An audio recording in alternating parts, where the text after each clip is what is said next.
ప్రతి మగవాడు ఆలోచించాలి. ఈ క్షణంలో భర్త ప్రాణం పోయిన భార్యకి ఏమీ జరగకూడదండి, ఆర్థికమైన లోటు జరగకూడదండి.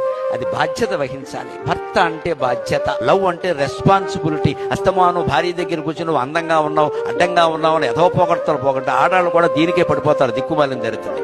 అందంగా ఉన్నావు అనగానే నా పేరు ఏం పెట్టామని అడగాలి.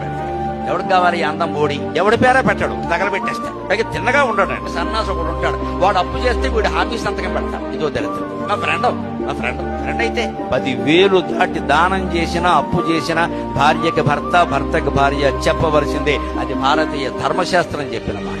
మనకు హక్కు లేదండి ఎవరికి. నువ్వు ఎంత సంపాదించినా సరే, భార్య అయినా సరే, భర్త అయినా సరే, 10,000 దాటి అప్పు కాదు దానం చేసినా సరే చెప్పాల్సిందే. వాళ్ళు చెయ్యొద్దు అంటే మానేయవలసిందే. వాళ్ళు ఒప్పించే వరకు ఉండాల్సిందే. ఆ ఇంట్లో చెబితే చేయనివ్వరండి, మానయ్య. ఎందుకు చెప్పారు? నీకు క్షేమం కోరి చెప్పి ఆమె నొప్పించు అయితే మానయ్య. మన పౌరుషాల కోసం వేదికల మీద మన పేర్లు చదవడం కోసం విరాళాలు ఇస్తూ పోతే రేపొద్దున ఈవిడేం చేయాలని